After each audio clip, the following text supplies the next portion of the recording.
ICE is at it again, busting on people. But I understand why they busted on this guy, because he didn't want to stop his car. He got boxed in, and he tried to drive out of being boxed in, and of course they immediately considered his car a weapon, and they aired his ass out.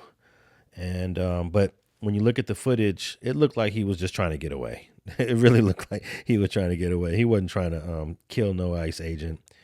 But this Latino guy up north, he got boxed in, and they ended up shooting the dude. Let me read the article real quick, and then I got a couple of clips on this situation, because they're alleging that he's from 18th Street in another country. It says here, members of the FBI evidence response team on the scene after the shooting. Okay, so a criminal complaint was filed on Tuesday by the U.S. Attorney's Office against a guy named Carlos Mendoza Hernandez of attempting to use his vehicle to hurt the immigration agents who pulled him over last week when he was on his way to work. According to the complaint, 3 ICE agents and an employee of Customs and Border Protection sought out to arrest Mendoza Hernandez for immigration violations. After they pulled him over, Mendoza Hernandez refused multiple commands to step out of his car, leading the agents to break the front passenger window of his car to extract him from the vehicle. According to the complaint, Mendoza reacted by placing his car in drive, moving it forward, and then to the left approximately 1 foot, hitting one of the agents. That agent then discharged their firearm. Mendoza Hernandez then reverses and abruptly forced the vehicle in a rapid backward motion in what agents understood to be an attempt to flee. Okay. I never saw some of this is on body cam, on dash cam, and the part that they released, I didn't see him hit anyone, but maybe they didn't release it all. Why they so obsessive with trying to take him in? Why is they busting his windshield from the gate? They believed he was wanted for murder in Central America. Okay, they believe that, or that's fact? They believed it, and we're going to play a clip and clear that up in a second. But after that, 2 agents discharged their weapons. The complaint does not say how many shots were fired. Mendoza Hernandez was wounded more than a half a dozen times, including visible wound to his face, according to his lawyer, Patrick Kolasinski. The FBI arrested Mendoza Hernandez shortly after he was discharged from the hospital, where he had undergone at least 3 surgeries to patch up his wounds. Okay, so let's go to clip. I got 4 clips. We're gonna go with clip 3A on this real quick. Clip 3A is the dash cam that shows some of the dash cam and what happened. Go ahead.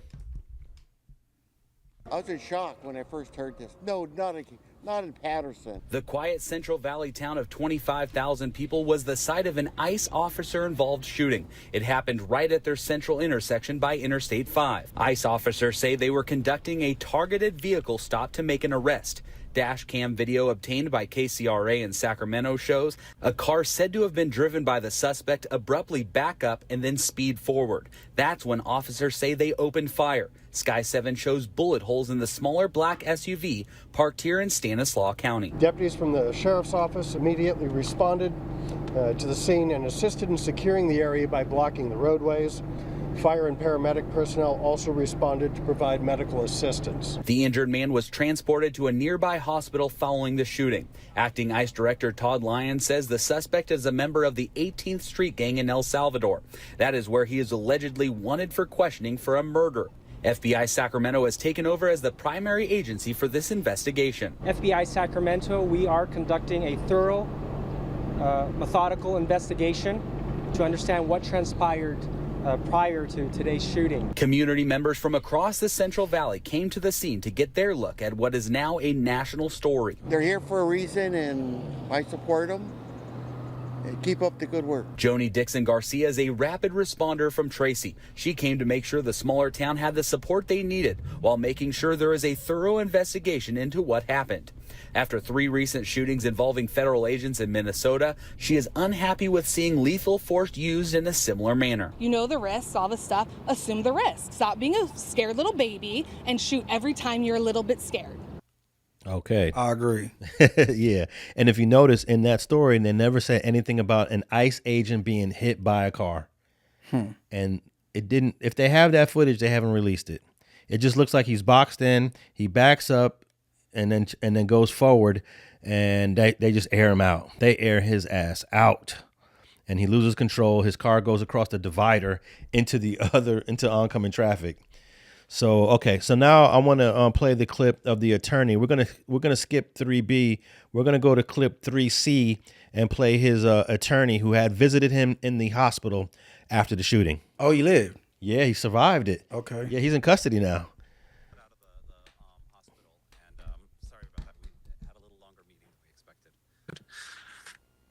So, for those of you because there's people who haven't seen me before, I'm Patrick Olszynski. I'm Carlos's attorney. We just had a visit with him here at the hospital, and I have a little bit of a report. He is doing as well as can be expected. They anticipate that he will be out of the ICU hopefully later today. He has had 3 significant surgeries to kind of get him patched up.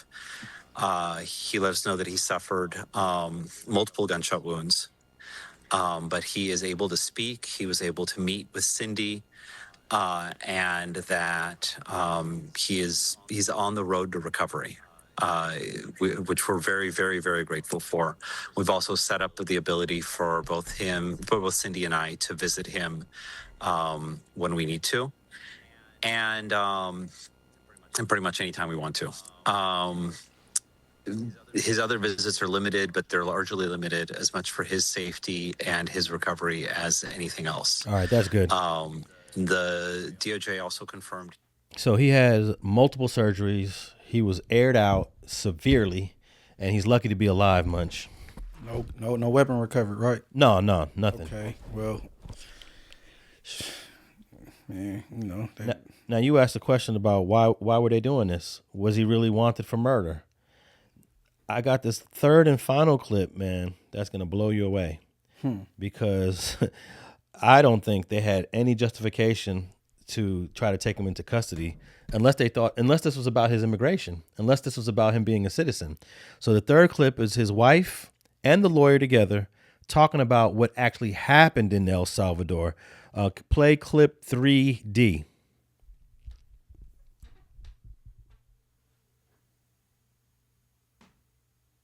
The family of a man shot by federal ICE agents yesterday is speaking out, saying they want to know his status and why he's being detained. Welcome to The Four. I'm Christina Rendon. Good afternoon. I'm Frank Malicote. The man's attorney disputes allegations from ICE that he is a gang member. KTVU's Jana Katsuyama joins us live in the newsroom with all the details. Jana? Frank and Christina, just in this past half hour, I spoke with the attorney. An ICE official here in Northern California says that Carlos Hernandez is not in ICE custody at this moment. That official says the FBI is in charge of this case. The attorney says Hernandez was taken to a doctor's medical center in Modesto, and family members say they and their attorney have been barred from seeing him. Family members say 36-year-old Carlos Ivan Mendoza Hernandez of Patterson, California, was shot by ICE officers Tuesday, but they have not been able to speak with him or get any information about his status. Footage from nearby vehicles show the traffic stop near I-5 in Stanislaus County. Hernandez in the dark vehicle is seen backing up away from the officers and then swerving to the left, appearing to try and pull away as officers started shooting. In a statement, ICE Director Todd Lyons said, ICE officers were conducting a targeted vehicle stop in Patterson, California to arrest Carlos Ivan Mendoza Hernandez, an 18th Street gang member wanted in El Salvador for questioning in connection to a murder. As officers approached the car, the wanted gang member weaponized his vehicle in an attempt to run an officer over. Lyons said officers fired defensive shots for protection. The FBI was called to the scene. I believe yesterday his reaction is coming from fear, right? Some people agree, some people disagree, but based on what I know, I do believe it's coming from that. On Wednesday, Hernandez's fiancée, Cindy, a U.S. citizen and mother of their 2-year-old girl, says Hernandez was not a gang member. He had been worried about the increase in federal detentions. He's a good dad. He's a hardworking person. The family's attorney, Patrick Kolisinski, says the ICE director's statement is not supported by court records. This morning, we received a little bit of information from El Salvador that he had had a criminal encounter in El Salvador where he had been accused of murder and he was acquitted. The family's attorney shared court All right, records from that's El good. Salvador showing Hernandez was initially charged, but then... So there you go, Munchie. It's a confusing situation because if he was acquitted of the murder, why didn't ICE know this? Or is there some other reason why they were on his bumper? It sounded like they looked into that later and found out about the whole murder thing. They had no clue about him even being charged with a murder in the past. I think that came later. But man... Oh, you think he was just being detained like they've been just doing everybody else? Right. Okay. That's what I believe. Well, I thought that shooting at a fleeing vehicle was against most police departments' policy. If the vehicle is shooting, I don't believe you can shoot at it according to most police departments. Or if you're just fleeing in general, you shouldn't be getting shot. But that's why they use the words like he tried to weaponize his vehicle. Yeah, and if you look at the footage, the lady described it exactly what it was. He moved forward, he went in reverse, and then he went to the left in a forward direction to get out of there. There was one agent standing to the left, but he was to the side of the car. He wasn't standing to the front of the car where the bumper's at. So I think that's a little bit exaggerated to say that he weaponized his vehicle against an ICE agent. They just didn't want him to get away. Right. And he would have got away. He would have definitely got away if he didn't get shot at. He had a clean path to go forward. And they just opened fire on the guy. Man, I wish him a speedy recovery, man, and I don't know what they're going to do with him after that, though. Well, if you notice, the FBI took him into custody. He's not even in ICE custody now. And they're probably going to try to charge him for something that he did there. Assault on a peace officer. So him going towards the police officer and not even hitting him, that's still assault on a peace officer. Like you tried to assault him with your vehicle. Yeah. I know somebody with that charge, but that's some BS, though.